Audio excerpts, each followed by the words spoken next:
యేసుక్రీస్తు నామంన మీకు శుభములు వందనాలు. మన బ్రతుకు మన జీవితాలు మార్చే కొన్ని మాటల్ని బైబిల్ నుండి మనం చూసుకుంటాం. యోహాను సువార్త 4:21 చదవనమ్మా. అమ్మ సమరయ స్త్రీతో యేసుక్రీస్తు మాట్లాడుతున్న సందర్భం ఇది. అమ్మా, ఒక కాలం వచ్చుచున్నది. యోహాను సువార్త 4:21 నుండి మనం చదువుకుంటాం. అమ్మా, ఒక కాలం వచ్చుచున్నది, ఆ కాలమందు ఈ పర్వతము మీదనైనను కంప్లైంట్ చదవమ్మా. ఈ పర్వతం మీదనైనను యెరూషలేములోనైనను మీరు తండ్రిని ఆరాధింపరు. యేసుక్రీస్తు ఆ స్త్రీతో మాట్లాడుతున్న సందర్భం. ఈ పర్వతముదైనను యెరూషలేమైనను మీ తండ్రిని మీరు ఆరాధింపరు. యేసుక్రీస్తు చెప్పిన కొంతకాలానికే యెరూషలేం మందిరం కూడా కూలగొట్టబడింది కనుక అప్పుడు ఎత్తు ప్రాంతాలలో యెరూషలేంలో ఆరాధన జరిగేది. యేసుక్రీస్తు మరణించి తిరిగి లేచి వెళ్ళిపోయిన తర్వాత భవిష్యత్తు కోసం చెప్తున్నాయన. ఏమనంటే, పర్వతం మీదైనను యెరూషలేంలోనూ మీరు తండ్రిని ఆరాధింపరు. ఎవరిని ఆరాధింపరంటే తండ్రిని. అంటే మనం ఆరాధించాల్సింది ఎవరిని అంటే తండ్రి అనే దేవుణ్ణి. యేసుక్రీస్తు ద్వారా తండ్రి అయిన దేవుని మనం ఆరాధించాలా. చాలామందికి ఆరాధించాల్సింది ఎవరినైనా కూడా అర్థం కాకుండా మనం అనేక ప్రసంగాలు వింటుంటే ఆరాధన మన ప్రభు అయిన యేసుకి ఆరాధన అని పాటలు పాడుతుంటారు. కానీ బైబిల్లో చక్కగా మన సందర్భం చూస్తుంటే యేసు ప్రభు అంటుండు, అమ్మా, ఒక కాలం వచ్చుచున్నది, ఆ కాలమందు ఈ పర్వతం మీదనను యెరూషలేమును తండ్రిని మీరు ఆరాధింపరు. నన్ను కాదు తండ్రి అండు, తండ్రిని ఆరాధింపరు. అంటే మనం ఆరాధించాల్సింది తండ్రి అయిన దేవుణ్ణి. యేసుక్రీస్తు ద్వారా. యేసుక్రీస్తు కూడా నిజమైన దేవుని, తండ్రి అయిన దేవుని ఆరాధికుడు. యేసుక్రీస్తు కానీ అపోస్తులు కానీ కదా, తండ్రి అయిన దేవుని ఆరాధించిన వాళ్ళు మనం కూడా క్రీస్తు బోధ అపోస్తుల బోధలు ఉండాలి కదా. యేసు ప్రభు ద్వారా తండ్రిని మనం ఆరాధించాలా. ఆరాధన అంటే అర్థం ఏంటి? అది ఆదివారం ఒక్కరోజు 2 గంటలు చేసేది కాదు. ఏదో పాస్టింగ్ ప్రేయర్ పెట్టుకుని శుక్రవారం 2 గంటలు కూర్చున్నది కాదు. ఆరాధనకు అర్థం ఏంటి అంటే, ఆరాధన అన్నా, ప్రేమించటం అన్నా, పూజించటం అన్నా, మన జీవిత కాలం ఆయన మాటలు వినటం, ఆయన ఆజ్ఞలు గైకొనటమే ఆయన ప్రేమించటం. ఆయన పని చేయాలి, ఆయన చెప్పినట్టు మనం బ్రతకాల. ప్రత్యక్షంగా పరోక్షంగా క్రీస్తు గురించి సువార్తను ప్రకటించాలా. యేసుక్రీస్తు మరణం, సమాధి, పునరుద్ధానం చెప్పాలా. దేవుడి గురించి చెప్పాలా. పరలోకం గురించి చెప్పాలా. పాతాళం గురించి చెప్పాలా. పాపం గురించి చెప్పాలా. నీతిని గురించి చెప్పాలా. పాప క్షమాపణ కోసం బోధించాలి. మనం దేవుని పని. దేవుని ప్రేమించటం అంటే దేవుని ఆజ్ఞలు గైకొనటమే దేవుని ప్రేమించటం అన్న, ఆరాధించటం అన్న, పూజించటం అన్న అర్థం ఒకటే. అది వారానికి ఒకసారి చేయటం కానీ, వారంలో 2 సార్లు చేయటం కాదు. మన జీవిత కాలం మనం దేవునికి ఆరాధికులుగా ఉండాలంటే, నిజమైన దేవుని ఆరాధకులుగా మనం ఉండాలంటే, మన బ్రతుకు కాలం దేవుని ఆజ్ఞలను గైకొనాలి. ఆయన ఆజ్ఞల గైకొనటమే ఆయన ప్రేమించటం. యేసుక్రీస్తుకి ఇచ్చిన చిన్న కాలంలో తండ్రి ఇష్టాన్ని, తండ్రి చిత్తాన్ని ప్రజల మధ్య లోకంలో చేశాడు. ఆయన చనిపోయేంత వరకు తండ్రి ఇష్టాన్ని, తండ్రి చిత్తాన్ని చేశాడు. పాపం చేయలేదు, పరిశుద్ధంగా జీవించాడు, తండ్రి గురించి బోధించాడు, పరలోకం కోసం బోధించాడు, నిత్య జీవం కోసం బోధించాడు, నీతి కోసం బోధించాడు. నిన్ను వల్లే నీ పొరుగు అని ప్రేమించటం అనేది ప్రాక్టికల్గా బ్రతికి చూపెట్టాడు. నన్ను చూస్తే తండ్రిని చూసేటట్టు అన్నాడు. తండ్రి లక్షణాలన్నీ కలిగి, దైవత్వం కలిగి యేసుక్రీస్తు భూమి మీద జీవించాడు. ఆయన మాటల ద్వారా, ఆయన ప్రవర్తన ద్వారా, ఆయన లక్షణాల ద్వారా అనేకులను తండ్రి అయిన దేవుని యుద్ధకు ఆకర్షించగలిగింది యేసుక్రీస్తు. నిజమైన దేవుని ఆరాధకుడు ఎవరంటే ప్రభు కదా. యోహాను సువార్త 4:21 మళ్ళీ ఒకసారి చదవమా. యోహాను సువార్త 4:21. అమ్మా, ఒక కాలం వచ్చుచున్నది. భవిష్యత్తు కోసం చెప్తున్నాడు. అమ్మా, ఒక కాలం వచ్చుచున్నది, ఆ కాలమందు ఈ పర్వతం మీదనైనను యెరూషలేమునైనను మీరు తండ్రిని ఆరాధింపరు. పాత నిబంధన కాలంలో ఆ ప్రజలు ఎత్తు ప్రాంతాలలో యెరూషలేములో మాత్రమే ఆరాధన జరిగేది. ఫ్యూచర్లో ఎత్తు ప్రాంతాలలో జరగదు, యెరూషలేములో జరగదు, మందిరం ఉండదు, కూలగొట్టబడుతుంది. ఫ్యూచర్ ప్రభుకు తెలుసు కనుక అని చెప్తున్నాడు ఆయన. తండ్రిని మీరు ఆరాధించరు, ఈ పర్వతం మీద యెరూషలేమునను మీరు తండ్రిని ఆరాధింపరు. నా మాట నమ్ము అమ్మా. అంటే నేను చెప్పేది నిజము, నా మాట నమ్ము. మీరు మీరు మీకు తెలియని దానిని మీరు మీకు తెలియని దాన్ని ఆరాధిస్తున్నారు. ఆరాధించువారు మేము మాకు తెలిసిన దాన్ని మేము మాకు తెలిసిన దాన్ని ఆరాధించువారము అని యేసుక్రీస్తు చెప్తున్నాడు. అంటే ఇంక్లూడింగ్ యేసుక్రీస్తుతో పాటు శిష్యులు ఉన్నాడు, ఆయనను కూడా ఇంక్లూడింగ్ కలుపుకొని మీరు మీకు తెలియని దాన్ని ఆరాధిస్తున్నారు. మీరు ఆరాధన అంటే ఏమనుకుంటారు? పర్వతాల మీద దేవుని ఆరాధిస్తారు, అది ఆరాధన అనుకుంటారు. యెరూషలేములో ఆరాధిస్తారు, అది ఆరాధన అనుకుంటారు. విశ్రాంతి దేవుని ఆరాధిస్తారు, అదే ఆరాధన అనుకుంటారు. ఇంక వేరే టైంలలో కూడుకుంటారు, అదే ఆరాధన మీరు అనుకుంటారు. కనుక మీరు మీకు తెలియని దాన్ని ఆరాధిస్తున్నారు, మేము మాకు తెలిసిన దాన్ని ఆరాధిస్తున్నాము. ఇప్పుడు కూడా మనం చాలా మందికి తెలియని ఆరాధన చేస్తున్నారు. ఏదో చర్చ్కి వెళ్తున్నాము, 4 పాటలు పాడుతున్నాము, వాక్యం వింటున్నాము, కీర్తనలు చదువుకుంటున్నాము, వాక్యం వింటున్నాము, కలిగిన కానుకలు వేసి వచ్చేస్తున్నాము, మళ్ళీ ఆదివారం దాకా బైబిల్ చదవము. అనేక మంది ఉన్నారు అలాగా విశ్వాసులు. దాన్ని ఏమనుకుంటున్నారు? ఆరాధన అనుకుంటున్నారు. అంతే. కనుక మేము చర్చ్కి వెళ్తున్నాం, ఆరాధిస్తున్నాం, వస్తున్నాం, అయిపోయింది. వారంకి ఒక్కసారి. కొన్నిసార్లు ఆ సండే కూడా వెళ్ళరు, ఆబ్సెంట్ అయిపోతారు. ఏదైనా పనులుంటే కూడా పోరు. అంటే దేవుని నిజంగా ప్రేమించరు వీళ్ళు. వారంకి ఒక్కసారి, నెలలో 4 సార్లు ఆయన మాటలు ఇన్ని వస్తుంటే ఇన్నొచ్చి ఆరాధించుకుంటున్నాం అంటారు. నిజమైన ఆరాధన అంటే ఏంది? ఆదివారం ఒక్కసారి కాదు, ఆ వారంలో 2 సార్లు కాదు. మళ్ళీ ఆరాధన, నిజమైన ఆరాధన అంటే ఏంటంటే జీవితకాలం మనము ఆయన ఆజ్ఞలను గాయకున్నట్టమే. నమ్మి బ్యాప్టిజం తీసుకున్నాం కనుక యేసుక్రీస్తు రక్తం వల్ల మన పాపాలు కడగబడినాయి. పాపముల చేత, అపరాధం చేత చచ్చిపోయిన మనల్ని తండ్రి అయిన దేవుడు యేసుక్రీస్తు ద్వారా మనం బ్రతికించాడు, రక్షించాడు. కనుక సువార్త చెప్పాల్సిన భారము, బాధ్యత మన అందరి మీద ఉన్నది. సేవకుని మీద కాదు, విశ్వాసుల మీద కూడా ఉన్నది. దేవుడిని ప్రేమించటం అంటే ఆయన ఆజ్ఞలు గాయకొనటమే. యేసుక్రీస్తు పగలంతా పరిచయం చేసేవాడు, రాత్రిపూట గెస్తమైన తోటలో ప్రార్థనలు గడిపేవాడు, తండ్రితో సహవాసం చేసేవాడు ఆయన.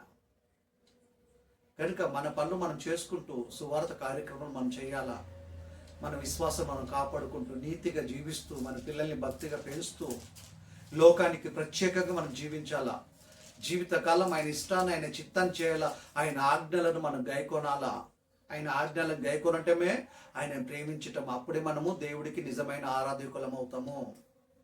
ఈ పర్వతం మీద నేను యెరూషలేములో అయినను మీరు తండ్రిని ఆరాధింపరు, నా మాట నమ్ము. మీరు మీకు తెలియని దాన్ని ఆరాధించేవారు, మేము మాకు తెలిసిన దాన్ని ఆరాధించేవారం. అంటే యేసుప్రభు శిష్యులతో కూడా కదా తనను ఇంక్లూడింగ్ చేసుకొని చెప్తుండే, మేము మాకు తెలిసిన దాన్ని ఆరాధించేవారము, మీరు మీకు తెలియని దాన్ని ఆరాధిస్తున్నారు. వారంలో 2 సార్లు కూడుకుంటాం ఆరాధన మనం అనుకుంటున్నాము, అది కాదది. వారంలో ఒకరోజు 2 గంటలు కూడుకుంటే ఆరాధన అనుకుంటున్నాం, అది కాదు ఆరాధన. మన జీవిత కాలం ఆయన ఆజ్ఞలను మనం గైకొనాలి, ఆయన చెప్పినట్టు మనం బ్రతకాలి, ఆయన ఉన్న లోకానికి తిరిగి వెళ్ళాలి. మనం దేవుడు మనకి జీవితం ప్రసాదించాడు కనుక కదా ఆయన కొరకు మనం బతకాల. మన పనులు మనం చేసుకుంటూ పరిశుద్ధంగా, పవిత్రంగా బ్రతుకుతూ దేవుడి గురించి, క్రీస్తు గురించి, పరలోకం గురించి, పాపం కోసం, నీతి కోసం, నరకం కోసం అన్ని మనం ప్రకటించాలా. క్రీస్తు గురించి సువార్త ప్రకటించాలా. యేసుప్రభు మరణం, సమాధి, పునరుద్ధానం కోసం మనం ప్రకటించాలా. బాధ్యత మన అందరి మీద ఉంది. అప్పుడే మనం దేవుని ఆరాధించే వాళ్ళం అవుతాము, నిజమైన దేవుని ఆరాధకులం అవుతాము. చదువు మమ్మల్ని. అమ్మా ఒక కాలం వచ్చుచున్నది, ఆ కాలమందు ఈ పర్వతం మీదనైనను యెరూషలేమునైనను మీరు తండ్రిని ఆరాధింపరు. నా మాట నమ్ము. మీరు మీకు తెలియని దాన్ని ఆరాధించువారు, మేము మాకు తెలిసిన దాన్ని ఆరాధించువారు. మీరు మీకు తెలియని దాన్ని ఆరాధిస్తున్నారు, మేము మాకు తెలిసిన దాన్ని ఆరాధిస్తున్నాం. దేవుని ఇష్టము, దేవుని చిత్తము ఆ రోజు క్రీస్తుకు అపొస్తలులకు అర్థమైంది. అందుకే దేవుణ్ణి ఎక్కువగా ప్రేమించారు వాళ్ళు. ధనాపేక్ష లేదు వాళ్ళకి, కపటం లేదు వాళ్ళకి. నిష్కపటమైన మనసుతోని దేవుడికి ఇష్టంగా జీవించాలి వాళ్ళు. అందుకే వాళ్ళు నిజమైన దేవుని ఆరాధకులు. యేసుక్రీస్తు కానీ అపొస్తలు కానీ, క్రీస్తు బోధ యందు అపొస్తల బోధ యందు మనం ఉండాలా. దేవుడికి నిజమైన ఆరాధికులమే ఉండాలి. మనము దేవుని నిజంగా మనం ప్రేమించాలా. ఆయన ఆజ్ఞలను హృదయపూర్వక గాయకొనాలి. మన జీవిత కాలం అంతా ఆయన ఆజ్ఞలు గాయకొంటూ మనం జీవించాలా. మీరు మీకు తెలియని దాన్ని ఆరాధించువారు, మేము మాకు తెలిసిన దాన్ని ఆరాధించువారము. చదవమ్మా. రక్షణ యూదుల నుండే కలుగుచున్నది. ఎందుకంటే యూదులకైనా యేసుక్రీస్తు లోక రక్షకుడు రావాలా. దేవుని ప్రణాళిక అది. అక్కడ యూదుల్ని సర్వమానవులను రక్షించాలంటే యూదులకైనా క్రీస్తు రావాలా. ఆ క్రీస్తు మాట్లాడుతున్నాడు ఇక్కడ, రక్షణ యూదుల్లోనికని కలుగుచున్నది. అయితే యథార్థముగా ఆరాధించువారు ఆత్మతోను సత్యముతోను తండ్రిని యథార్థముగా ఆరాధించు వాళ్ళు ఎలా ఆరాధించాలా? ఆత్మతోను సత్యముతోను. ఆత్మతోను అంటే పరిశుద్ధాత్మ సహకారంతోని. మన మనసు ఆత్మానుసారంగా ఉంటే, మన స్వభావం ఆత్మానుసారంగా ఉంటే పరిశుద్ధాత్మ సహాయం మనకుంటది. ఆత్మతోను సత్యముతోను అంటే ఆయన వాక్యమే సత్యం కనుక వాక్యానుసారంగా మనం ప్రవర్తించటమే, వాక్యానుసారంగా మనం జీవించటమే, వాక్యానుసారంగా మనం దేవుని సువార్త కార్యక్రమం చేయటమే దేవుని ప్రేమించటం, దేవుని ఆరాధించటం, ఆత్మతో సత్యంతో ఆరాధించటం అంటే అర్థం అది. వారంలో ఒక్కసారి కాదు, వారంలో 2 సార్లు కాదు, జీవితకాలము ఆయన పని మనం ఆయనను ఆరాధికులుగా ఉండాలంటే ఆయనను ఎలా ఆరాధించాలి? మనము ఆత్మతోను సత్యముతో అంటే మన జీవిత కాలం పరిశుద్ధాత్మ సహాయంతో వాక్యానుసారంగా మనం ప్రవర్తించాలా, వాక్యానుసారంగా మనం జీవించాలా, ప్రత్యేక పరుషంగా దేవుడి సువార్తను, క్రీస్తు సువార్తను మనం ప్రకటించాలా. క్రీస్తు మరణ సమాధి పునరుద్ధానం ప్రకటించాలి. అనేక మంది చచ్చి నరకానికి వెళ్ళిపోతుందో సువార్తను మనం వాళ్ళకి అందించాలా. ఒకవేళ మనకు వీలు కాకపోతే మన సేవకుడికి కదా సత్యాన్ని సరిగ్గా ప్రకటిస్తున్న సేవకుడికి మనం ఆర్థికంగా సపోర్ట్ చేసి అతన్ని ప్రోత్సహించాలి. మనం సేవలో మనం కూడా పాలు పొందాలా. అప్పుడే మనం నిజమైన దేవుని ఆరాధకులు అవుతాం. దేవుడు అప్పుడే సంతోషించగలుగుతాడు. దేవుడి మాట వినకపోతే మనం ఆరాధకులం ఎలా అవుతాం? మన ఆరాధన అప్పుడు ఆత్మతో సత్యంతో ఆరాధన కాదు, అది వ్యర్థమైన ఆరాధన అవుతుంది. యథార్థంగా మనం దేవుని ఆరాధించాలంటే ఆత్మతోను సత్యముతోను అంటే ఆరాధించాలంటే దాని అర్థం ఏంటి అంటే పరిశుద్ధాత్మ సహకారంతో. పరిశుద్ధాత్మ మనం సహకరించాలంటే మన మనసు ఎలా ఉండాలి, మన స్వభావం ఎలా ఉండాలంటే ఆత్మానుసారమైన స్వభావం ఉండాలా, ఆత్మానుసారమైన మనసు ఉండాలి మనకి. సత్యముతో అంటే వాక్యానుసారంగా ప్రవర్తించటం, మనం మాట్లాడటం, మనం ప్రవర్తించటం, మన చూపు కదా, మన క్యారెక్టర్ అంతా వాక్యానుసారంగా ఉండాలి. మనం కేవలం ఆరాధన పాట పాడి చూస్తే ఆరాధకులం కాదు. మనం దేవుడిని సంతోషపెట్టలేం. మనం వాక్యానుసారంగా మనం జీవించటమే, ఆయన ఆజ్ఞలను మన జీవితకాలం గాయకొనటమే దేవుని ఆరాధించటం. యేసుక్రీస్తు అది చేశాడు, అపొస్తలులు అది చేశాడు. చదవం మళ్ళీ అక్కడికైనా. అయితే యథార్థముగా ఆరాధించువారు ఆత్మతోను సత్యముతోను తండ్రిని ఆరాధించు కాలము వచ్చుచున్నది. వాళ్ళ యేసు ప్రభుతోనే అపొస్తలులతోనే ప్రారంభమైంది. ఇది ఏమంటున్నాయినా వచ్చుచున్నది. ఎందుకంటే యేసు ప్రభు వెళ్ళిపోయినాక కదా పరిశుద్ధాత్మ ఆహ్వానం జరిగినప్పుడే పెంతుకోసు దినం నాడు పరిశుద్ధాత్మ ఆహ్వానం జరిగింది. అప్పుడే ఇంచుమించు పేతురు వాక్యం చెప్పడం 3,000 మంది బ్యాప్టిజం తీసుకున్నారు. అప్పటి సంది స్టార్ట్ అయింది. ఆత్మతోని సత్యంతోని తండ్రిని ఆరాధించాలి అపొస్తలులు స్టార్ట్ చేశారు. యేసు ప్రభు జీవించినంత కాలము తండ్రికి నిజమైన ఆరాధకుడిలా జీవించాడు ఆయన. కనుక ఆత్మతోను ఆరాధించడం అంటే పెంతుకోస్తు చర్చలాలు ఎగరటము, దుంకటము, రబ్బ షో అనటం అది కాదు. దాని అర్థం గంతులేయటం కాదు, గెంటతం కాదు. పరిశుద్ధుల సంఘం అలాంటి దేవుడు సమాధానకే కర్త కానీ అల్లరికి కర్త కాడని బైబిల్లో రాయబడింది కొరింథీ పత్రికలో. ఆత్మతో అంటే దాని అర్థం అది కాదు.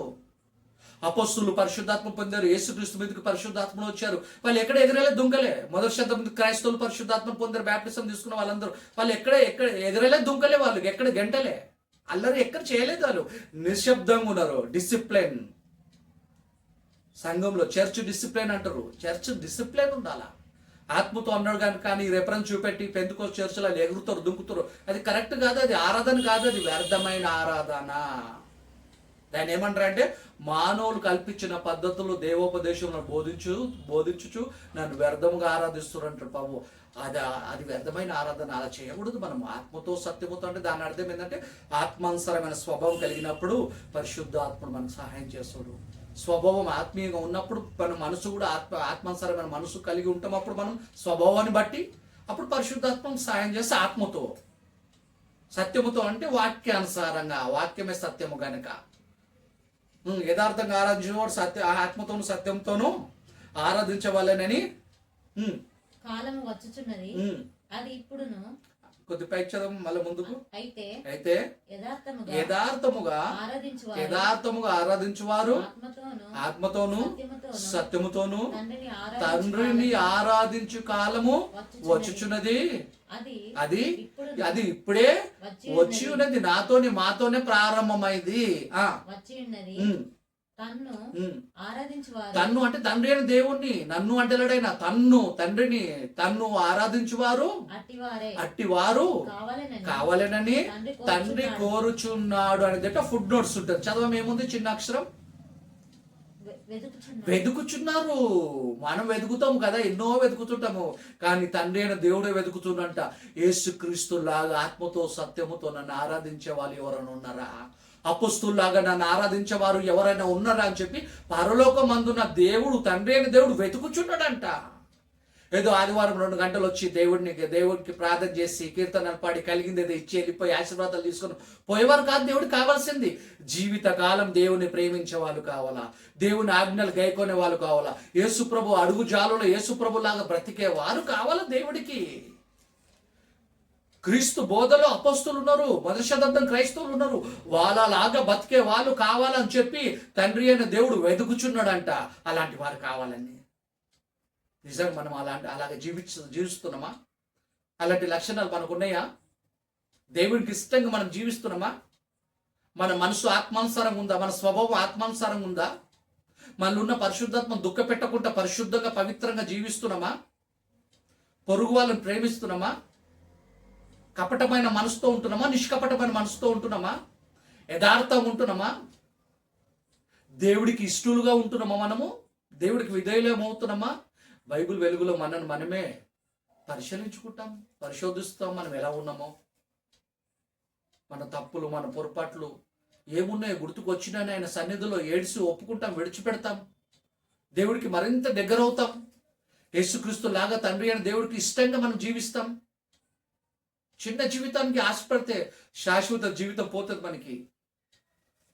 యథార్థమైన ఆరాధకులం ఉండాలి, వ్యర్థమైన ఆరాధకులుగా ఉండకూడదు. మనము అట్టివారు ఆత్మతో సత్యముతో ఆరాధించేవారు కావాలని, అట్టివారు కావాలని తండ్రి వెతుకుచున్నాడు అని ఉంటుంది బైబిల్లో. వెతుకుచున్నాడు. చదవం అదమాట.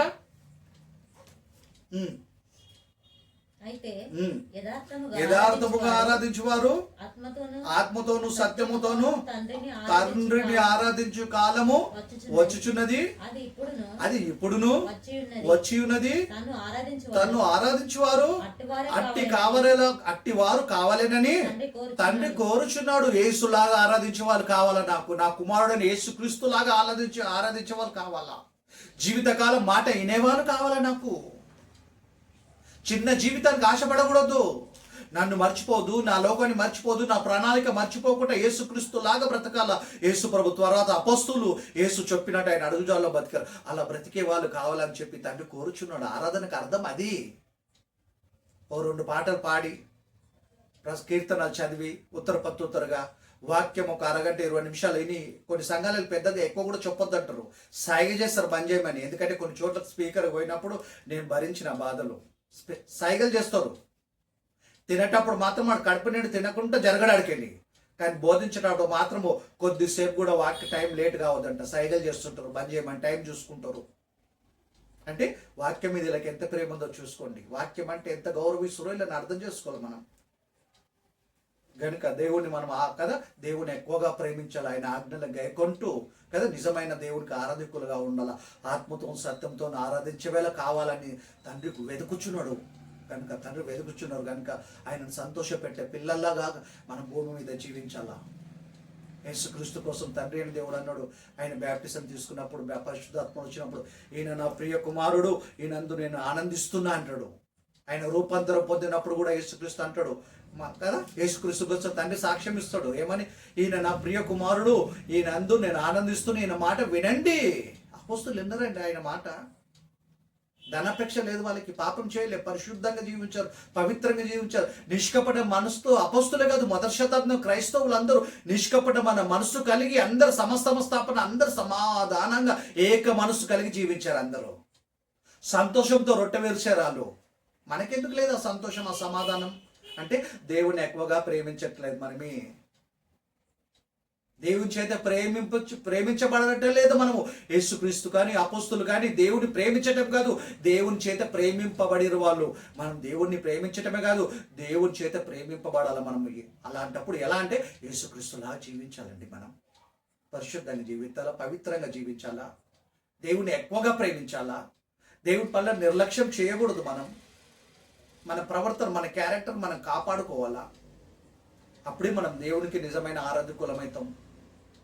దేవుణ్ణి ప్రేమించటం, దేవుని ఆజ్ఞలు గాయకుంటమే దేవుని ప్రేమించుట. చదవమ్మ నెక్స్ట్ అధ్యాయం చెప్పండి. వచనం ఏదాధ్యాయం? 17వ అధ్యాయం. యోహాను సువార్త 17వ అధ్యాయము 16వ వచనం. నేను లోక సంబంధిని కానట్లు వారు శిష్యుల కోసం చెప్తున్నారు. నాడు శిష్యులు, ఈరోజు మనం కూడా మనం లోక సంబంధం కాదు, లోకంలో ఉన్నాం కానీ లోక సంబంధంగా ప్రవర్తించకూడదు. లోకంలో నుండి యేసుక్రీస్తు మనం ప్రత్యేకపరుచుకున్నాడు.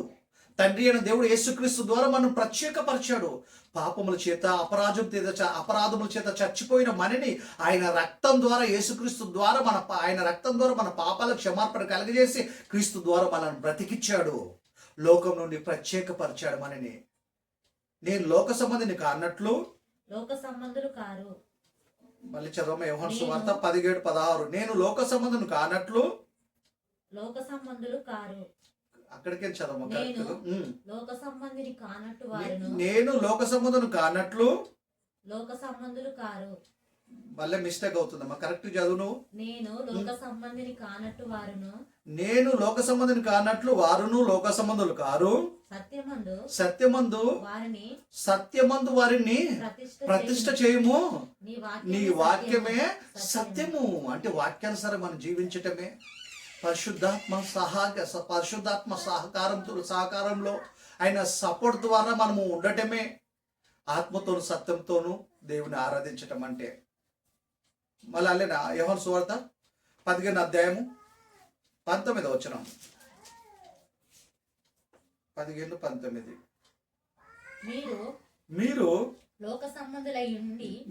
లోక సంబంధులైన ఎడల లోకము తన వారిని స్నేహిస్తుంది. నిజంగా మనం లోక సంబంధం కాదు. నాడు శిష్యులైన ఈరోజు మనమైనా క్రీస్తు లోకం నుండి ప్రత్యేకపరుచుకున్న మనమైన రక్తంలో కడగబడిన మన పాపానికి క్షమాపణ కలిగింది. తండ్రి అయిన దేవుడు యేసుక్రీస్తు ద్వారా మన పాప క్షమాపణ కలిగజేసి పాపం చేత అపరాధం చేత చచ్చిపోయిన మనం క్రీస్తు ద్వారా బ్రతికించాడు. లోకం నుండి ప్రత్యేకపరుచుకున్నాడు. మీరు లోక సంబంధులు అయిన ఎడల లోకం తన వారిని స్నేహిస్తుంది, స్నేహించును. అయితే మీరు లోక సంబంధులు కారు. నేను మిమ్మలను లోకముల నుండి ఏర్పరచుకుంటుంది. అంటే మనం ప్రత్యేకంగా ఏర్పరచుకున్నాడు కనుక మనం ప్రత్యేకంగా దేవుడి కోసం మనం జీవించాలా. యేసుక్రీస్తు లాగా బ్రతకాల. తండ్రి అయిన దేవుడికి నిజమైన ఆరాధకులుగా మనం జీవించాలా. ఆయన అడుగుజాడలో మనం నడుచుకోవాలి. ఆత్మతో సత్యంతో దేవుని ఆరాధించాలా. మన బ్రతికినంత కాలం దేవుని నిజంగా ప్రేమించాలా, దేవుని ఎక్కువగా ప్రేమించాలా. తండ్రి కంటే, తల్లి కంటే, భార్య కంటే, భర్త కంటే, పిల్లల కంటే, మన సంపాదన కంటే, మనను కూడా ఎక్కువగా ప్రేమించుకోదు. దేవుణ్ణి ఎక్కువగా ప్రేమించాలా. అదే దేవుని కదా మన జీవితకాలం. దేవుని పనులు చేయాలి, సువార్త కార్యక్రమాలు ప్రకటించాలా, దేవుడి కోసం తెలియని వారికి దేవుడి కోసం బోధించాలా, పరలోకం కోసం చెప్పాలా, పాతాళం కోసం చెప్పాలా, పాపం కోసం చెప్పాలా, నీతి కోసం చెప్పాలా, క్రీస్తు మరణ సమాధి పునరుద్ధానం కోసం ప్రకటించాలా. మనము నశించిపోయిన వారందరినీ రక్షించగలిగే దేవుడి వాక్యాన్ని అందించాలి. మనం ప్రత్యక్ష పరోక్షంగా దేవుడు పని చేయాలి. మనం ఇంట్లోని మనుషుల కోసం, అందరి కోసం, రాజుల కోసం, అధికారుల కోసం ప్రార్థనలు, విజ్ఞాపనలు చేయాలి. మన గురించి మనమే చేసుకోవటం కాదు. అప్పుడే దేవుడికి నిజమైన ఆరాధకులం. దేవుడికి అప్పుడు నిజమైన ఆరాధకులము. ఎఫెసీయులకు రాసిన పత్రిక 5:19.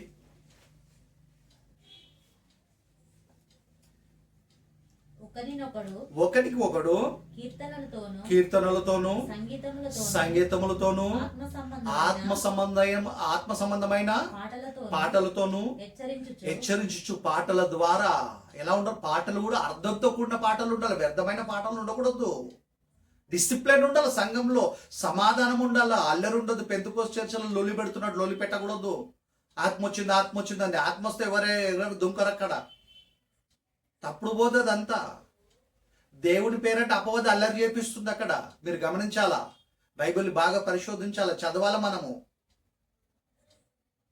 దేవుడిని అడగాల, నేర్చుకోవాలా, జ్ఞానం పొందాలా. ఎంతో మీ ద్వారా మీలో ఎవరికి జ్ఞానం కొదువుకుంటే దేవుడిని అడగమని అడగాల, మంచి మనసుతో అడగాల, నేర్చుకోవాలి. అనేక విషయాలు మనకు తెలివై, చాలా విషయాలు తెలియదు మనకి. దేవుని అడిగి మనం నేర్చుకోవాలా, సత్యంలో ఉండాలా, సత్యంలో ఉండాలి. అందుకే శిష్యుల గురించి ప్రార్థిస్తున్నప్పుడు కదా, సత్యంలో తండ్రి వారిని ప్రతిష్ఠ చేయి, వాళ్ళ లోక సంబంధులు కాదు, నీ వాక్యమే సత్యము, వాక్యానుసారం మనం ప్రవర్తించాలా, సత్యంలో ప్రతిష్ఠ చేయబడ్డం అంటే. చదవమ్మా, మళ్ళీ వదిలేసావా? ఒకరినొకడు కీర్తనలతోనూ సంగీతములతోనూ. ఎఫెసీయులకు రాసిన పత్రిక 5వ అధ్యాయం 19వ వచనం. అమ్మా నువ్వు మధ్యలో అమ్మ ఎక్కడైతే చదువుతున్నా అక్కడ ఆగి మళ్ళీ మొదటికి పోకు. 19వ వచనం, 5:19 ఎఫెసీయులకు రాసిన పత్రిక. ఒకరినొకడు కీర్తనలతోనూ సంగీతములతోనూ ఆత్మ సంబంధమైన పాటలతోనూ హెచ్చరించుచు మీ హృదయములలో ప్రభువుని గురించి పాడుచు కీర్తించుచు మన ప్రభువైన యేసుక్రీస్తు పేరట సమస్తం గురించి తండ్రి అయిన దేవుడికి ఎల్లప్పుడూ కృతజ్ఞతాస్తుతులు చెల్లించుచు క్రీస్తునందలి భయముతో ఒకడొకడు లోబడి ఉండి. కొద్ది పైకమ్మా, అంత పైకే. మన ప్రభువైన యేసుక్రీస్తు పేరట సమస్తం గురించి తండ్రి అయిన దేవుడికి ఎల్లప్పుడూ కృతజ్ఞతాస్తుతులు చెల్లించుచు క్రీస్తునందలి భయముతో ఒకరినొకడు లోబడి ఉండండి. పెద్దలకు లోబడాలి మనము, తల్లిదండ్రులకు పిల్లలు లోబడాలా, సేవకు కదా విశ్వాసులు సేవకులకు లోబడాలా, అందరు కలిసి మనం దేవుడికి లోబడాలా. క్రీస్తు పేరంటేనే మీరు తండ్రి అయిన దేవుడికి కృతజ్ఞతాస్తుతులు చెల్లించాలా. ఆరాధన కానీ పాటలు కానీ మనం చేస్తున్న ప్రార్థనలు కానీ యేసుక్రీస్తు తండ్రితోకి వెళ్ళాలా. యేసు ప్రభు ద్వారా తండ్రిని అడగాల, తండ్రిని స్తుతించాలా, తండ్రిని ఆరాధించాలి. మనము ఆరాధన ఎవరికి చేయాలంటే తండ్రి అయిన దేవుడిని ఆరాధించాలి మనము. చూడండి, అలా కొలస్సీయులకు రాసిన పత్రిక 3వ అధ్యాయం 15వ వచనం. కొలస్సీయులకు రాసిన పత్రిక 3:15. ఎఫెసీయుల పక్కనే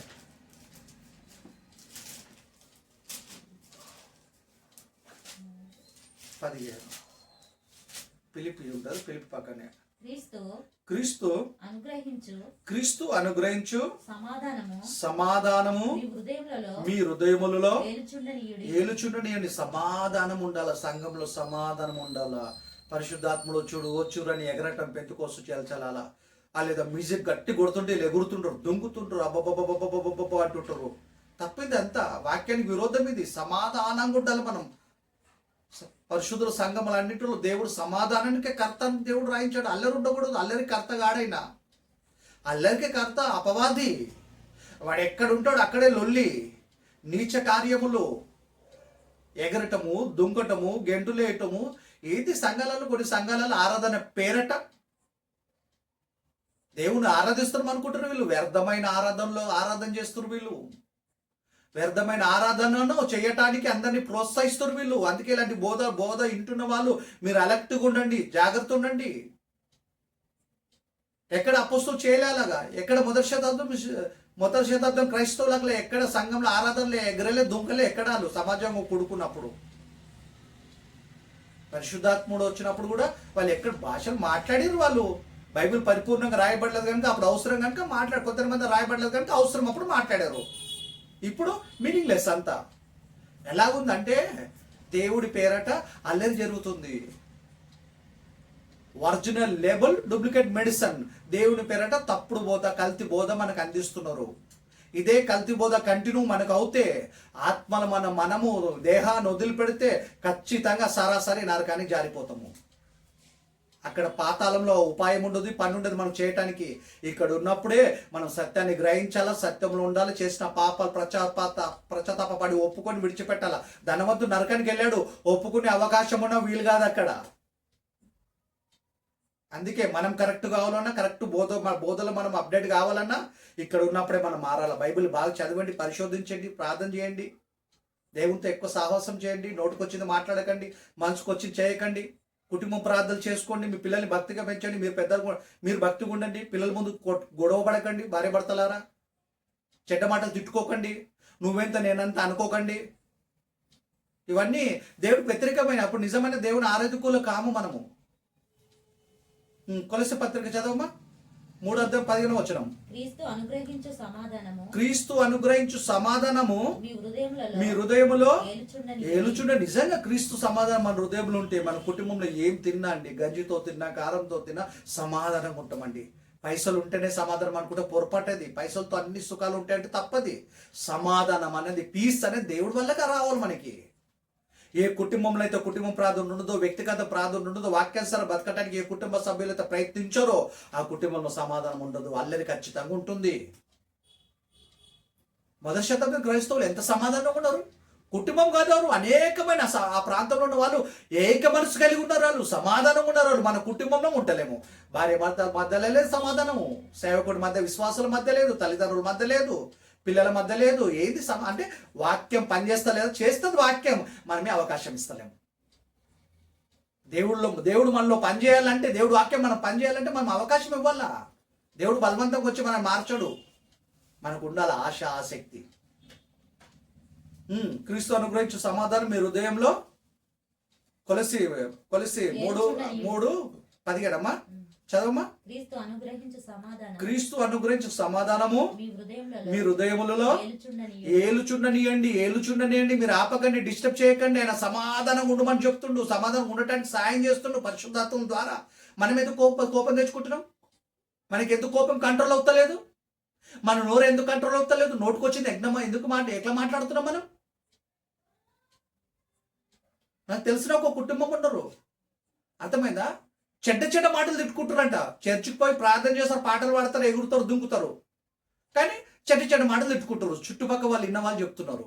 అంటే క్రీస్తు నామానికి అవమానం, దేవుడి నామానికి అవమానం కలుగుతుందా, ఘనత కలుగుతుందా? అందుకే ప్రభు అంటాడు, మిమ్ములు పట్టే కదా నా నామం అన్య జనుల మధ్య దూషించబడుతుంది. లోకంలోనికి మనం ప్రత్యేకపరచుకున్నాడు కనుక, క్రీస్తు ద్వారా దేవుడు కనుక మనం ప్రత్యేకంగా జీవించాలా. ప్రత్యేకంగా అంటే ఏంది? ఏదో మన పక్కకు ఉండటం కాదు. మన ఆలోచన, మన ప్రవర్తన, మన బతికే విధానం, మన క్యారెక్టర్, మన నడవడిక, మన ఆత్మీయత అంత డిఫరెంట్గా ఉండాలా. మన మంచోళమైన చుట్టుపక్కల తెలిసిపోతుంది, మన చెడ్డ కూడా చుట్టుపక్కల తెలిసిపోతుంది. కనుక మనం దేవుడికి మహిమార్థంగా మనం జీవించాలి. అప్పుడే దేవుడికి నిజమైన ఆరాధకులం అవుతామే తప్ప, ఆరాధనకు ఆదివారం పోయి 2 గంటలు చూస్తారు, వాక్యం వినొచ్చి ఆమెనని ఆశీర్వాదాలు తీసుకొచ్చి కలిగిన కానుక ఇచ్చి మనం ఆరాధకులం కాము. యేసుప్రభు అలాంటి ఆరాధకుడు కాదు.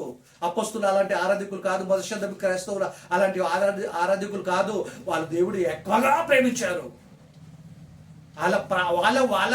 వాళ్ళకంటే ఎక్కువగా ప్రేమించాడు. మనం ఎక్కువ ప్రేమించు, అంతకంటే ఎక్కువగా దేవుని ప్రేమించాలా. దేవుని తర్వాతనే అండి ఎవరైనా. అమ్మ, నాన్న, భార్య, భర్త, పిల్లలు, కుటుంబం, ధనం, డబ్బు అంత దేవుని తర్వాతనే. అందుకే దేవుడికి మొదటి స్థానాన్ని ఇవ్వాలి. అప్పుడే దేవుని నిజమైన దేవుని ఆరాధకులం అవుతాం. మనం తండ్రి అయిన దేవుణ్ణి మనం ఆరాధించాలి యేసుక్రీస్తు ద్వారా. తండ్రి అయిన దేవుణ్ణి స్తుతించాలి యేసుక్రీస్తు ద్వారా. తండ్రి అయిన దేవుడికే మనం ప్రార్థనలు చేయాలి యేసు ప్రభు ద్వారా. యేసుక్రీస్తు కాదు మనం మొరపెట్టాల్సింది, యేసుక్రీస్తు త్రూ తండ్రి అయిన దేవుడికి ప్రార్థన చేయాలి. యేసుక్రీస్తు ద్వారా తండ్రి అయిన దేవుడి యుద్ధకు మనం చేరుతాం. పరలోకానికి క్రీస్తు తండ్రి యుద్ధకు మార్గం ఆయన్నే. చదవమ్మా, కంటిన్యూ. సంగీతంతోను మళ్ళీ చదవమ్మా, నువ్వు ఏంటంటే మర్చిపోతున్నావు. ఎఫెసీయులకు రాసిన పత్రిక 3 అధ్యాయము 15 క్రీస్తు అనుగ్రహించు సమాధానము మీ హృదయములలో ఏలుచుండనియండి. ఇందుకొరకే మీరు ఒక్క శరీరంగా పిలువబడుతుంది. భార్య భర్తలు అంటే ఇద్దరు కాదు, ఒక్కటే అని బైబిల్ చెప్తుంది. సంఘం అంటే అనేకులు కాదు, ఒకటి. క్రీస్తు శరీరం మనమంతా. భార్య భర్తలు ఒకటిగా ఉండాలా, సంఘం అంతా కలిసి ఒకటిగా ఉండాలా. ఒక్క శరీరంగా ఉండటానికి పిలువబడుతుంది. మీ ఆలోచన, మీ ప్రవర్తన అంతా ఒకటిగా ఉండాలి, ఇద్దరుగా ఉండదు, 2గా ఉండొద్దు, ఒక్కటిగా ఉండటానికి పిలువబడుతుంది. మరియు కృతజ్ఞతలై ఉండుడి, సంగీతములతోను కీర్తనలతోను ఆత్మ సంబంధమైన పద్యములతో. మన పాటలు కూడా ఆత్మ సంబంధమైన పద్యములతో ఉండాలా. సినిమా టోన్లు అలా పాటలు పాడవద్దు దయచేసి. అలా పాడేవారిని ఎంకరేజ్ చేయకండి. అనేకమైన టోన్లు ఉన్నాయి, నేర్చుకుంటాం అంతే తప్ప సినిమా ఇండస్ట్రీ టోన్లు పెట్టి పాటలు పాడకండి.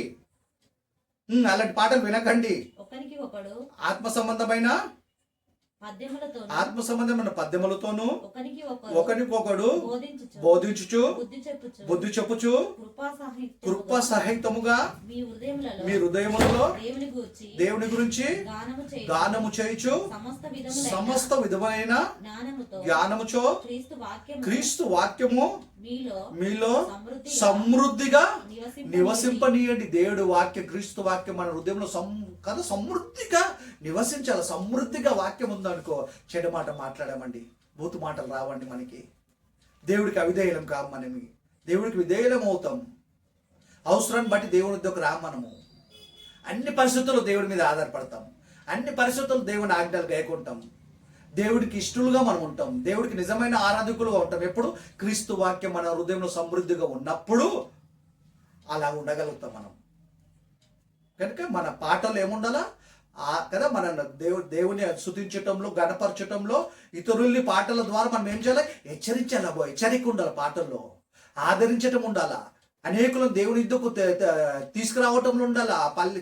పల్లవి చరణంలో, ఆ పద్యాలలో అర్థం ఏముండాలంటే అనేకులను దేవుని యుద్ధకు రప్పించేటట్టు ఉండాలి, దేవుని గణపరచేటట్టు ఉండాలి, అనేకులను దేవుని యుద్ధకు తీసుకొచ్చేటట్టు ఉండాలి, అనేకులు ప్రోత్సహించేటట్టు ఉండాలి, అనేకులు బలపరిచేటట్టు ఉండాలి. పద్యాలు పాటలు ఉన్న అర్థాలు అలా ఉండాలా. సినిమాటోళ్ళు అస్సలు ఉండకూడదు. చూడండి, అలాగేనమ్మా, కంటిన్యూ చాలు. మరియు మాట చేత గాని క్రియ చేత గాని మీరేమి చేసినను ప్రభువైన యేసు ద్వారా తండ్రి అయిన దేవుడికి కృతజ్ఞత స్తుతులు చెల్లించుచు సమస్తమును ఆయన పేరిటనే చెయ్యండి. కదా, దేవుడిని స్తుతించాలన్నా గణపరచాలని యేసు ప్రభు ద్వారా. దేవుడికి మనం ఏ ప్రార్థన, ఏ విన్నపాలు చేయాలని యేసుక్రీస్తు ద్వారానే. తండ్రి అయిన దేవుని యుద్ధం కూడా యేసుక్రీస్తు ద్వారానే పోవాలా. దేవుని ఎలాగ ఆరాధించాలంటే యేసుక్రీస్తు తురువే దేవుని మనం ఆరాధించాలా. కనుక మనం ఆరాధించాల్సింది ఎవరంటే తండ్రి అయిన దేవుడిని ఆరాధించాలి. ఎందుకంటే యేసు ప్రభు కూడా తండ్రి అయిన దేవుడికి నిజమైన దేవుని ఆరాధకుడైన. అమ్మ, ఒక కాలం వచ్చుచున్నది, ఈ పర్వతం మీద అయినను యెరూషలేము తండ్రిని ఆరాధింపరు. మీకు తెలియని దాన్ని ఆరాధించేవారు, మేము మాకు తెలిసిన దాన్ని ఆరాధించేవారము, యథార్థంగా ఆరాధించేవాడు ఆత్మతోను సత్యముతోను ఆరాధించు కాలం వచ్చుచున్నది, అట్టివారు కావాలని తండ్రి కోరుచున్నాడు, అంటే వెతుకుచున్నాడు అని ఉన్నది. యేసు ప్రభు, అపొస్తలులు దేవుడికి నిజమైన ఆరాధికులు. మనం కూడా తండ్రి అయిన దేవునికి నిజమైన ఆరాధికులు ఉండాలా. యేసుక్రీస్తు ద్వారానే తండ్రి అయిన దేవుని ఆరాధించాలా, యేసుక్రీస్తు ద్వారానే దేవుని స్తుతించాలి, యేసుక్రీస్తు రానే తండ్రి అయిన దేవుడికి మనం ప్రార్థన చేయాలా. యేసుక్రీస్తు తురువేమో ఏమైనా చేరాలి తండ్రి అయిన దేవుని యుద్ధకి. చివరి మాట చూడండి, యోహాను రాసిన మొదటి పత్రిక 5వ అధ్యాయము 3వ వచనం. యోహాను రాసిన మొదటి పత్రిక. మనం ఆయన ఆజ్ఞలను గైకొనుటయే దేవుని ప్రేమించట. కదా, మనం ఆయన ఆజ్ఞలను గైకొనటమే దేవుని ప్రేమించుట. ఆయన ఆజ్ఞలు గైకొనటమే దేవుని ప్రేమించుట. ఆదివారం మాత్రమే కాదు కదా, మన జీవిత కాలము దేవుడు మాటల ప్రకారంగా మనం చదవాలా. ఏదో సంఘంలో వాక్యం వినొస్తున్నాం అయిపోయింది కాదు, రోజు వాక్యం చదవాలా, రోజు వాక్యం వినాలా. ఒకవేళ చదువు రాకపోతే మనము వాక్యం వినాలా, వాక్య ప్రార్థన చేయాలా. ఆయన ఎందుకు భయభక్తులు కలిగి మనం జీవించాలా. ఇది జీవితకాలం జరగాల్సిన ప్రాసెస్ ఇది. అప్పుడే మనం దేవుడికి నిజమైన దేవుని ఆరాధకులం అవుతాం. క్రీస్తు వాక్యం మన హృదయంలో సమృద్ధిగా నివసింప చేయాలా, సమృద్ధిగా నింపుకొని మనం అలా ఉన్నప్పుడే దేవుడికి నిజమైన ఆరాధకులుగా మనం జీవించగలుగుతాం. కనుక విన్న వాక్య ప్రకారంగా మనం ఖచ్చితంగా ప్రవర్తించాలా. అలా ప్రయత్నిస్తే ఆత్మతోనూ సత్యముతో అంటే పరిశుద్ధాత్మ సహకారంతో, సత్యం అంటే వాక్యానుసారంగా, అంటే మన స్వభావం ఆత్మీయంగా ఉంటే, మన స్వభావం ఆత్మసవర్ణ స్వభావంలో మన స్వభావం ఆత్మానుసారంగా మన స్వభావం ఉంటే మన మనసు కూడా ఆత్మానుసారంగా ఉంటుంది. అప్పుడు పరిశుద్ధాత్ముడు మనకు సహాయం చేస్తాడు. అప్పుడు మన సత్యంతో వాక్యానుసారంగా మనం జీవించడానికి వీలవుతుంది. మన జీవితంలో పరిశుద్ధాత్మ సహకారం మనకు ఉండాలి. కనుక ఆత్మతోను సత్యంతోనూ ఆరాధించే వాళ్ళని అంటే ఆత్మీయంగా మనం జీవించాలని అర్థం. దాని అర్థం ఇన్న వాక్యాన్ని మనం మర్చిపోకుండా వాక్య ప్రకారం మనం జీవించాలి. చివరి మాట ఒకటి చదవమా. యాకోబు రాసిన పత్రిక 1వ అధ్యాయం 21వ అధ్యాయం 21వ వచనం 22వ వచనం. యాకోబు రాసిన పత్రిక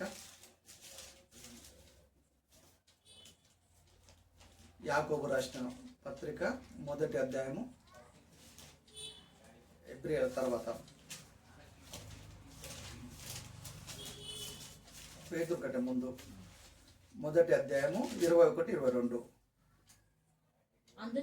అందుచేత సమస్త కల్మషం, కోపము, ద్వేషము, ఓర్వలేనితనము, దేవుని ఎక్కువగా ప్రేమించకపోవటము, ఇవన్నీ ఏంటంటే కల్మషం. ఇది అందుచేత సమస్త కల్మషమును విర్రవీగుచున్న దుష్టత్వం, దైవత్వం కలిగి జీవించాల్సిన క్రైస్తవులు మనము దుష్టత్వం కలిగి జీవిస్తున్నామంటే చెడ్డ మాటలు మాట్లాడుతున్నాము, నోటికొచ్చిన మాట్లాడుతున్నాము, మనసుకొచ్చిన చేస్తున్నాము, దేవుడికి అవిధేయులవుతాము. ఈ తత్వం ఏంటంటే దుష్టత్వం. ఇది దుష్టత్వం కలిగి ఉండకూడదు, మనము దైవత్వం కలిగి జీవించాలి. దేవుని తత్వం అంటే దేవుని లక్షణాలు వాక్యంలో రాయించడం కనుక వాక్య ప్రకారంగా మనం బ్రతకాల. దుష్టత్వం అంటే అపవాది లక్షణాలు, అవి సైతాన్ లక్షణాలు. ఆ లక్షణాలు కలిగి మనం జీవించవచ్చు. అందుచేత సమస్త కల్మషమును విర్రవీగుచున్న దుష్టత్వమును మాని, ఆ తత్వం మాని, ఆ తప్పులు అన్ని దేవుడి సన్నిధిలో ఒప్పుకొని విడిచిపెట్టి తిరిగి మనం మాని అంటే మారు మనసు మళ్ళీ పొంది, ఒకసారి నమ్మి బ్యాప్టిజం తీసుకున్నామంటే అయిపోలేదు, రోజు మారు మనసు పొందాల్సిన అవసరం మనకుంది. ఎందుకంటే తెలుసో తెలియక ఎన్నో చేస్తున్నాము, అవి కంటిన్యూ చేయొద్దు. ఒప్పుకొని తండ్రి సన్నిధిలో దేవుని సన్నిధిలో ఒప్పుకొని విడిచిపెట్టి తిరిగి చేయకుండా ప్రయత్నించాలి. మనం ఒప్పుకోవటం చేయటం చేయదు. అది దేవుడు చెప్పాడు, వేషాలైనా క్షమిస్తాడంట. కానీ దేవుడు వాళ్ళు మారు మనసు పొందితే, మనసు మార్చుకుంటే వేషధారులు క్షమించాడు.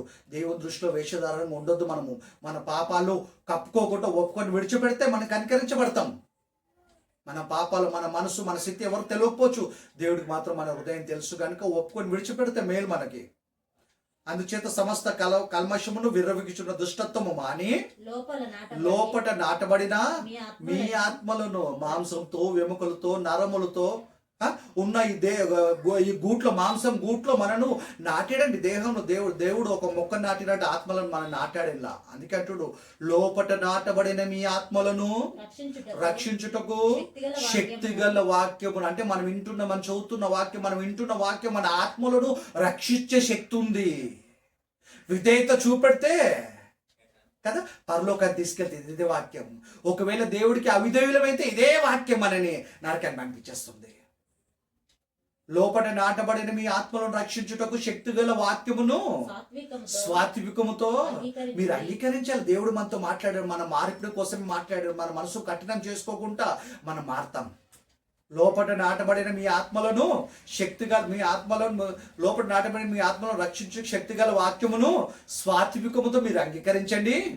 మీరు వినువారు మాత్రమే ఉండి మిమ్మల్ని మీరు మోసపుచ్చుకోకుండా వాక్య ప్రకారం ప్రవర్తించండి. వాక్యం వింటే మోసపోతామండి? లేదు, వాక్యం విని కూడా వాక్య ప్రకారంగా బ్రతకకపోతే, చెప్పిన సేవకుడైనా ఇన్న విశ్వాసులైనా వాక్య ప్రకారం ప్రవర్తించకపోతే మోసపోతామని అర్థం ఏంటి? ఏదో మిస్ అవుతుంది కాదు, మనకి పరలోకం మిస్ అవుతుంది, నిత్య జీవం మిస్ అవుతుంది. మోసపోతాం కనుక నష్టం ఏంటంటే అది మనకి శాశ్వతమైన నష్టం ఉంది, ఆత్మకి శాశ్వతమైన ప్రమాదం ఉంది ఆత్మకి. కనుక చాలా జాగ్రత్తగా వాక్య ప్రకారంగా మనం జీవించాలా. దేవుని నిర్లక్ష్యం చేయొద్దు, ఆయన వాక్యాన్ని నిర్లక్ష్యం చేయొద్దు, ఆత్మీయతను కోల్పోవద్దు, విశ్వాసాన్ని వదిలిపెట్టు, విశ్వాసం నుండి తొలగిపోవద్దు, ఆయన ఆజ్ఞను అతిక్రమించకుండా మనం జీవించాలా. యేసుక్రీస్తు అడుగు జాడలో మనం నడుచుకోవాలా. ఈ సమయాన్ని ఇచ్చిన దేవుడికి యేసుక్రీస్తు నామమున కృతజ్ఞత స్తుతులు. మనం అందరం ప్రార్థన చేసుకుంటాం. పరలోకమందున్న పరిశుద్ధుడా మా తండ్రి, సమయం తరుణం మాకు ఇచ్చిన విధానం బట్టి మీకు వందనాలు తండ్రి. విన్న వాక్యాన్ని మేము మర్చిపోకుండా మేమందరం కూడా వాక్య ప్రకారంగా బ్రతకగలిగే స్థిరమైన మనసు, స్థిరమైన బుద్ధి మా అందరికీ మీరు దయచేయమని, మీ నామానికి మహిమార్థంగా మేము బ్రతకటానికి మాకు సహాయం చేయమని, మీ కుమారుడు మా రక్షకుడైన యేసు నామాన్ని ప్రార్థనకు సమర్పిస్తున్నాం తండ్రి. ఆమేన్. మన తండ్రి దేవునిపై మన కుమారుడైన యేసుక్రీస్తు కృప, పరిశుద్ధాత్మని అన్ని సాహసం మనకు ఆయన పిల్లలందరికీ ఎల్లప్పుడూ తోడే ఉండును గాక. ఆమేన్.